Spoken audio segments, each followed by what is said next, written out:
इस वीडियो के अंदर गाइस हम लोग बात करने वाले हैं TDS on the purchase of the sale of the property. जी हाँ, प्लस इसके ऊपर क्या बजट का अपडेट है, 26 क्यूबी कैसे फाइल होता है, कैसे आपको टीडीएस एज ए परचेजर जो है डिडक्ट करना पड़ता है, कैसे आपको डिपॉजिट करना है, कैसे आपको चालान इशू करना है in case of the multiple buyer से या फिर सेलर से, उस केस में कैसे ये चीज़ें होगी, प्लस सेलर इस चीज़ को यहाँ पे कैसे ऐसे रिफंड जो है क्लेम बैक कर सकता है। तो गाइस ये सारी जानकारी आपको इस वीडियो के अंदर मिलने वाली है, तो पूरा वीडियो यहाँ पे जरूर देखिएगा। वीडियो को गाइस शुरू करने से पहले बताना चाहूंगा, अगर आप लोग एक टैक्स एक्सपर्ट के माध्यम से अपने टीडीएस का चालान वगैरह क्रिएट करना चाहते हैं या फिर कोई भी यहाँ पे कंसल्टेंसी लेना चाहते हैं property related on the tax matters, तो उसकी लिंक भी मैंने आपको डिस्क्रिप्शन बॉक्स में दे रखी है। सबसे पहले चलिए गाइस मैं आपको बताना चाहूंगा कि कैसे यहाँ पे जो है जो भी परचेज कर रहा है प्रॉपर्टी को, जिसकी प्रॉपर्टी की वैल्यू 50 लाख के ऊपर है, तो कैसे वो 1% जो है टीडीएस काट करके यहाँ पे गवर्नमेंट को जमा करा सकता है। तो सबसे पहले आपको इनकम टैक्स की वेबसाइट के ऊपर आना पड़ेगा। यहाँ पे सिंपली आप लॉग इन कर लीजिएगा। आप सिंपली एक अपना पासवर्ड सेट करके अपना अकाउंट यहाँ पे क्रिएट कर सकते हैं अगर अकाउंट क्रिएट नहीं हो रखा। बाकी गाइस विदाउट लॉगिन भी यहाँ पे आपको ई पे टैक्स का सिंपली तरीके से कॉलम मिल जाता है, लेकिन इसको यूज करने की जगह मैं हाईली रिकमेंड करूंगा आपको हमेशा यहाँ पे लॉग इन करके रखना चाहिए। अब देखिए गाइस यहाँ पे आपको क्या करना है, आपको सिंपली यहाँ पे ई फाइल वाले सेक्शन के अंदर जाना है। यहाँ पे आपको ऑप्शन मिलता है ई पे टैक्स का, इसके ऊपर आपको सिंपली क्लिक करना है।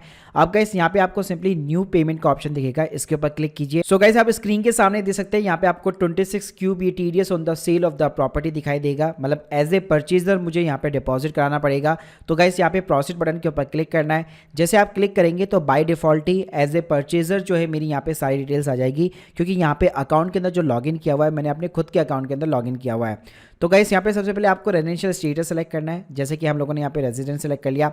नीचे कोई भी डिटेल्स यहाँ पे फिलअप करने की जरूरत नहीं है, क्योंकि आपको ये प्री फिल्ड मिलने वाली है अगर आपने ऑलरेडी यहाँ पे लॉगिन कर रखा है। थोड़ा सा गाइस अगर आप नीचे जाएंगे तो यहाँ पे आपको ऑप्शन मिलता है वेदर मोर देन 1 बायर्स, तो उस केस में आपको मल्टीपल जो है 26 क्यूबी यहाँ पे फॉर्म फाइल करने पड़ सकते हैं। अब वो किस केस में करने पड़ेंगे वो आगे जाके मैं अभी बताऊंगा आगे, तो हाल फिलहाल के लिए इसको यहाँ पे मैं नो कर देता हूँ। उसके बाद में गाइस यहाँ पे मुझे सिंपली जो भी सेलर होगा उसका रेजिडेंशियल स्टेटस पूछेगा, तो वो बंदा भी रेजिडेंट है। साथ में गाइस मुझे अपना पैन कार्ड नंबर डालना पड़ेगा। यहाँ पे मेरा पैन कार्ड नंबर नहीं आएगा, जो सेलर है पार्टी का उसका पैन कार्ड नंबर आएगा। यानी गाइस जिस बंदे से भी आप यहाँ पे प्रॉपर्टी परचेज कर रहे हो उसका पैन कार्ड नंबर आएगा, और गाइस उसको ये टैक्स क्रेडिट भी एज ए पास होता है जो भी आप टीडीएस काट करके गवर्नमेंट को डिपॉजिट करा रहे। तो जैसे आप सेलर का पैन कार्ड नंबर वगैरह डालेंगे यहाँ पे automatically name of the seller के अंदर उसका प्रीफिल्ड नाम आ जाएगा। फिर गाइस थोड़ा सा अगर आपको नीचे जाना है, यहाँ पे गाइस आपको एड्रेस डालना पड़ेगा, जो भी सेलर का परमानेंट एड्रेस है वो आपको सिंपली तरीके से इंसर्ट करना है। उसके बाद में गाइस अगेन यहाँ पे आपसे क्वेश्चन पूछा जाएगा क्या मोर देन 1 सेलर है, तो इसका केस मैं अभी आगे जाके आपको बताऊंगा कि किस केस में आपको यस और नो चीजें यहाँ पे करनी है। हाल फिलहाल के लिए मैं इसको नो कर देता हूँ। कंटिन्यू बटन के ऊपर आपको क्लिक करना है। उसके बाद में गाइस यहाँ पे आपसे पूछी जाती है प्रॉपर्टी की डिटेल, तो आपने लैंड आप खरीद रहे हैं या फिर आप बिल्डिंग खरीद रहे हैं जिसके अंदर आपके शॉप्स, अपार्टमेंट, फ्लैट्स, बंगलोस ये सारी चीजें आ जाती है, तो आपको सिंपली उसके अकॉर्डिंग यहाँ पे सेलेक्ट करना है।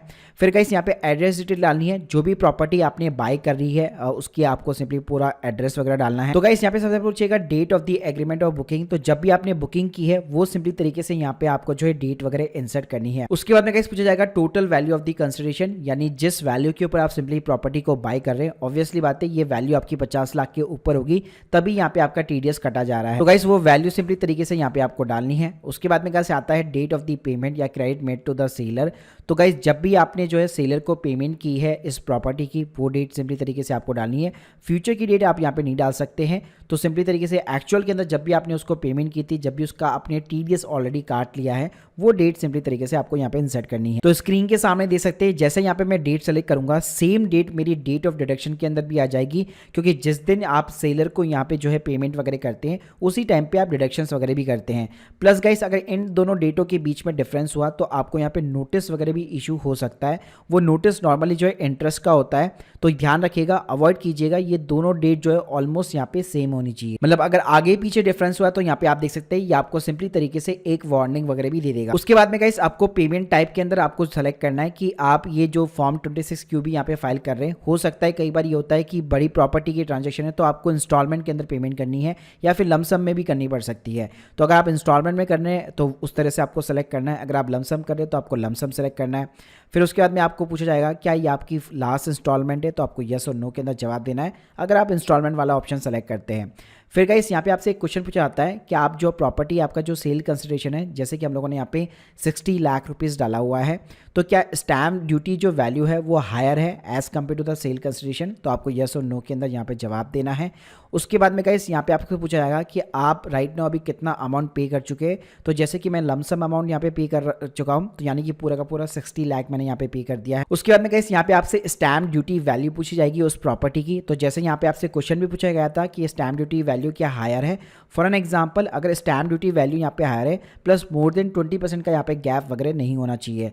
एग्जाम्पल के लिए जैसे कि अगर मैं यहाँ पे 62 लाख रुपीज़ डालूंगा, तो आप देख सकते हैं टीडीएस के लिए जो कैलकुलेशन होगी वो हमेशा मेरी हायर वैल्यू के ऊपर होगी, यानी स्टैम्प ड्यूटी और अमाउंट या आपका जो सेल कंसिडरेशन है दोनों में से जो भी हायर होगा उसी के ऊपर 1% की टीडीएस की कैलकुलेशन होगी। तो गाइस आप अपना जो भी सर्कल रेट है वो एक्चुअल के अंदर आप वही डालिएगा ताकि उसके अकॉर्डिंग यहाँ पे टीडीएस की कैलकुलेशन हो सके।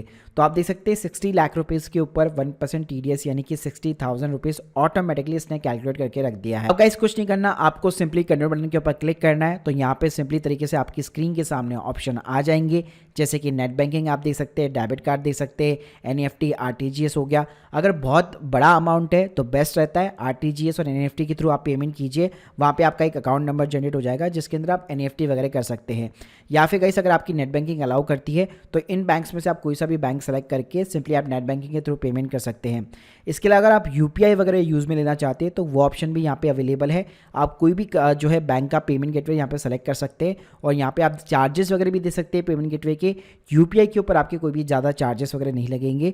तो अगर छोटा मोटा अमाउंट है तो आप यूपीआई के थ्रू भी यहाँ पे कंसीडर कर सकते हैं। इसके साथ में गाइस अगर आप बीच में कहीं पे भी अटकते हैं पेमेंट्स वगैरह का, तो अगर आपको अपना स्टेटस चेक करना है तो वापस आपको ई पे टैक्स वाले कॉलम के अंदर जाना है। तो यहाँ पे आप देख सकते हैं, यहाँ पे आपको सिंपली तरीके से पेमेंट की हिस्ट्री वगैरह दिखाई देगी, साथ में जो भी जनरेटेड चालान्स होंगे वो दिखाए होंगे, या फिर आपने जो भी ड्राफ्ट सेव कर रखा होगा वो दिखाई देगा। बस अगर आपका यहाँ पे पेमेंट सक्सेसफुल हो चुका है तो यहाँ पे आपको पेमेंट हिस्ट्री में वो चीज़ दिखाई देगी और इसके ऊपर सिंपली क्लिक करके आप अपने चालान की कॉपी भी यहाँ पे डाउनलोड कर सकते हैं। तो गाइस ये तो हो गया बेसिकली यहाँ पे पेमेंट करने का तरीका कि किस तरह से आपको टीडीएस वगैरह का पेमेंट करना है। अब चलिए यहाँ पे मल्टीपल बायर्स और मल्टीपल सेलर्स की कंडीशंस को भी यहाँ पे जो है समझ लेते हैं हम लोग, जो कि हमें बीच के अंदर ऑप्शन वगैरह दिखाई दिया था। तो देखिए यहाँ पे अगर एग्जांपल के लिए मान लीजिए अगर आपके 2 सेलर है एक बायर है, तो यहाँ पे क्या होता है, जो टीडीएस का जो आपका काट करके जो डिपॉजिट कराया जाता है या जो टीडीएस का सर्टिफिकेट वगैरह जो इशू होता है या जो चालान वगैरह इशू होता है वो हमेशा बायर को इशू करना पड़ता है। तो यहाँ पे मान लीजिए बायर ए है, प्रॉपर्टी की वैल्यू हम लोगों ने 60 लाख रुपीज़ ले ली। इनका ऑब्वियसली बात है एक बायर है तो परसेंटेज यहाँ पे 100% होगा। 2 यहाँ पे सिंपली तरीके से सेलर है और दोनों में 50-50% बटा हुआ है। तो गाइस यहाँ पे आपको कैसे इशू करना है, हमेशा जो बायर है वो हमेशा सेलर को इशू करेगा। तो अगर यहाँ पे 2 सेलर है तो बायर को यहाँ पे 26 क्यूबी यहाँ पे जो है सर्टिफिकेट इशू करने पड़ेंगे, मतलब चालान जो है पेमेंट वगैरह करना पड़ेगा। तो मान लीजिए यहाँ पे 60 लाख रुपए का मुझे पेमेंट करना है, एक्स और वाई के बीच में 50-50% है, यानी कि 30 लाख रुपीज़ मेरे को एक्स और वाई को यहाँ पे पेमेंट करनी है एज ए बायर। तो यहाँ पे मैं जो टीडीएस काटने वाला हूँ 1% काटूंगा, यानी 30,000 रुपये मैं सिंपली एक्स का पैन कार्ड लूँगा उसके नाम पे जमा कराऊंगा। मैं सिंपली 30,000 रुपये वाई का पैन कार्ड लूँगा और उसके नाम पे 26 क्यूबी यहाँ पे मैं जमा कराऊंगा और दोनों को ही अलग अलग यहाँ पे जो है चालान जनरेट करके मैं उनको प्रोवाइड करूंगा। इसी तरह से मान लीजिए अगर 2 बायर है और 2 सेलर है और दोनों के बीच में अगर 50-50% है, तो गाइस यहाँ पे जैसे मैंने बताया कि हमेशा बायर को हर सेलर को यहाँ पे जो है 26 क्यूबी यहाँ पे जो है इशू करना है। तो यहाँ पे ए और बी है और मान लीजिए सेलर एक्स और वाई है। तो यहाँ पे ए क्या होगा, अगर 60 लाख की प्रॉपर्टी वैल्यू है तो ए को जो है एक्स को पेमेंट करना है 15 लाख रुपए का, वैसे ही ए को जो है वाई को भी पेमेंट करना है 15 लाख रुपए का और दोनों के ऊपर 1% यहाँ पे टीडीएस काटना है। तो 15,000 रुपये टीडीएस कटेगा। सेम कहानी बी के साथ होगी, बी को जो है एक्स को पेमेंट करना है 15 लाख का, बी को जो है वाई को भी पेमेंट करना है 15 लाख का और दोनों के ऊपर 1% कटेगा। तो आपका अगर आप क्यूमुलेटिव देखेंगे तो आप देख सकते हैं 60,000 रुपये हमारा कट करके डिपॉजिट हो चुका है।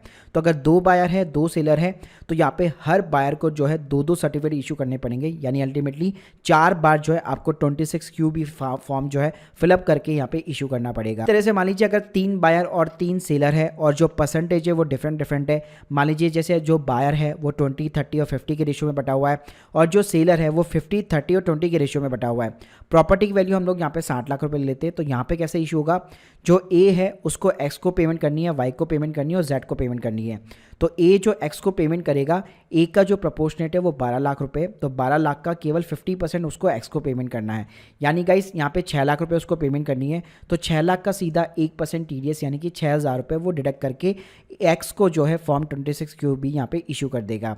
इसी तरह ए को जो है वाई को पेमेंट करनी है 30% के रेशियो में, यानी 12 लाख का सीधा 30% 3,60,000 रुपये पेमेंट करनी है, और उसके अगेंस्ट में 1% TDS काट करके उसको वो इशू कर देगा। इसी तरह ए जो है जेड को भी इशू कर देगा, 20% पेमेंट करनी है और उसका 1% हो गया। तो अगर आप क्यूमुलेटिव यहाँ पे देखोगे तो सिंपली जो है 12 लाख का मेरा जो है यहाँ पे एज ए का प्रोपोर्शनेट था, और उसके अगेंस्ट में 1% जो TDS है 12,000 रुपये यहाँ पे जमा हो चुका है। तो यानी ए को जो है 3 सर्टिफिकेट इशू करने पड़ेंगे। तो अगर 3 बायर है तो 3 एकम 3, 3 दूनी 6, 3 तिया 9, यानी कि 9 टाइम्स जो है बेसिकली 26 QB जो है सर्टिफिकेट इशू होगा। ए पहले इन तीनों को इशू करेगा, बी वापस इनको इशू करेगा, और सी वापस इन तीनों को लोगों को इशू करेगा। क्यूमुलेटिव जब अगर आप देखोगे तो आपका सिंपली 60 लाख का 60,000 रुपये जो है तीनों मिला के यहाँ पे डिपॉजिट कर देंगे इन तीनों जनों के पैन कार्ड के अगेंस्ट में। अब गाइस बात कर लेते कि ये जो सेलर होगा, यानी कि हम लोग जिसके अगेंस्ट में यहाँ पे डिपॉजिट कर रहे हैं, वो अपना ये TDS अमाउंट जो है एज ए रिफंड वगैरह क्लेम बैक कैसे करेंगे। तो देखिए गाइस, उसके लिए मैं सिंपली बताना चाहूंगा, जब वो अपनी इनकम टैक्स रिटर्न यहाँ पे फाइल करते हैं, जैसे आप TDS वगैरह डिपॉजिट वगैरह कर देते हैं, तो वो अपना जब इनकम टैक्स रिटर्न यहाँ पे वगैरह चेक करेंगे तो उसके अंदर उनको जो है फॉर्म 26AS सिंपली तरीके से यहाँ पे चेक करना है। तो गाइस 26AS में जो भी रिलेवेंट असेसमेंट ईयर है, जैसे कि 24 और 25 हो गया, वो सिलेक्ट करके HTML करके व्यू एंड डाउनलोड बटन के ऊपर क्लिक करना है। तो गाइस अगर वो थोड़ा सा यहाँ पे नीचे आएंगे तो नीचे देखिए उनको TDS का अमाउंट यहाँ पे दिख जाएगा। एग्जाम्पल के लिए यहाँ पे स्क्रीन के सामने आप देख सकते हैं, जैसे 30 लाख रुपए का टोटल ट्रांजेक्शन अमाउंट दिखा रहा है 194 IA के अंदर, और 30,000 रुपए का यहाँ पे TDS डिपॉजिट हुआ है। इसी तरह से गाइस अगर वो अपना AIS का पोर्टल भी चेक करेंगे तो वहां पे भी उनको यहाँ पे रिपोर्टिंग दिखाई देगी, sale of the land on the building, और जितना भी अमाउंट जो है यहाँ पे TDS में अमाउंट यहाँ पे रिपोर्ट हुआ था वो सिंपली तरीके से यहाँ पे उनको दिखाई देगा, जैसे कि 30 लाख रुपीज हो गए। अब गाइस इस TDS के 30,000 रुपीज को वो रिफंड क्लेम बैक कर सकते हैं, लेकिन उसकी कुछ टर्म्स एंड कंडीशंस होती है, वो हम लोग अपने एक अलग से वीडियो के अंदर डेफिनेटली उसको डिस्कस करेंगे। बाकी अगर आप एज ए सेलर यहाँ पे इस वीडियो को देख रहे हो तो आप हमारी कंसल्टेंसी यहाँ पे जरूर लीजिए, ताकि आपको इस अमाउंट को रिफंड क्लेम बैक करने के अंदर आपको मदद मिल सके। तो देखिए गाइस, अगर मैं सिंपली तरीके से इसको समराइज करना चाहूं तो TDS जो है आपको एज ए बायर यहाँ पे काटना पड़ेगा। जो भी प्रॉपर्टी को परचेज कर रहा है 1% TDS काटना है, और ये तभी काटना है जब प्रॉपर्टी की value more than 50 lakh rupees हो। रेट की बात मैंने ऑलरेडी कर ली, 1% का TDS काटना है। प्लस यहाँ पे मैं बताना चाहूंगा जो एग्रीकल्चर लैंड होती है उसके ऊपर ये TDS नहीं करता है। और अगर मान लीजिए प्रॉपर्टी कोई NRI बेच रहा है तो उसके केस में तो रूल ही एकदम सिंपली अलग हो जाता है, 1% रहता ही नहीं है, 20% का प्लस सरचार्ज वगैरह करता है। तो उसके बिल्कुल ही रूल्स और रेगुलेशंस अलग है, वो हम लोग अलग वीडियो के अंदर डिस्कस करेंगे। साथ में अगर मैं अमाउंट की बात करूं तो जो भी सेल्स कंसिडरेशंस है या जो भी स्टैम्प ड्यूटी है बेसिकली प्रॉपर्टी की, दोनों में से जो भी हायर होगा उसके ऊपर आपका TDS कटने वाला है। एग्जाम्पल के लिए जैसे हम लोगों ने अभी देखा कि मान लो सेल कंसिडरेशन 60 लाख का है, लेकिन स्टैम्प ड्यूटी वैल्यू जो है वो 70 लाख की है, तो भाई ये रूल चेंज हो चुका है। बजट 2022 के अंदर इसको इंट्रोड्यूस किया गया था कि अब से जो है बेसिकली जो भी आपकी हायर वैल्यू होगी उसके ऊपर आपका 1% का TDS यहाँ पे सिंपली तरीके से कटने वाला है। गाइस डिपॉजिट कैसे करना है मैं ऑलरेडी आप लोगों को बता चुका हूँ, 26 QB के थ्रू आपको सिंपली तरीके से यहाँ पे डिपॉजिट वगैरह करना है। प्लस ये TDS रिक्वायर क्यों होता है मैं ऑलरेडी बता चुका हूँ कि इसकी रिपोर्टिंग ना इनकम टैक्स पोर्टल के ऊपर होती है, और सेलर को जो अपनी ITR के अंदर ये प्रॉपर्टी के ट्रांजेक्शन को दिखाना पड़ता है कि चाहे उसको कैपिटल गेन हुआ है या फिर कैपिटल लॉस हुआ है, और प्रॉपर तरीके से जो भी टैक्स बन रहा हो या अगर जीरो टैक्स बन रहा है तो इस पूरे अमाउंट का वो यहाँ पे रिफंड वगैरह क्लेम बैक कर सकता है। साथ में देखिएगा इस TDS आपको कब काटना नहीं है, जब मान लीजिए आपका sale consideration of the property जो है लेस देन 50 लाख रुपीज हो, प्लस प्रॉपर्टी जो है अगर एग्रीकल्चर लैंड है तो उस केस में आपको काटना नहीं है, प्लस अगर NRI का केस है तो उसका एक डिफरेंट केस बन जाता है, तो उस केस में भी आपको 1% TDS वगैरह काटना नहीं है। बाकी मैं मल्टीपल बायर्स और सेलर्स इन सभी की मैं आपको कंडीशंस वगैरह बता चुका हूँ। तो guys hope you like this video, please subscribe channel. अगर आप लोग जो है अपनी प्रॉपर्टी से रिलेटेड यहाँ पे जो है कंसल्टेंसी वगैरह लेना चाहते हैं या फिर इस फॉर्म को यहाँ पे फिलअप वगैरह कराना चाहते हैं बहुत ही अफोर्डेबल कॉस्ट के ऊपर, मैंने लिंक ऑलरेडी आप लोगों को डिस्क्रिप्शन बॉक्स में दे रखी है। Thank you guys, thank you very much.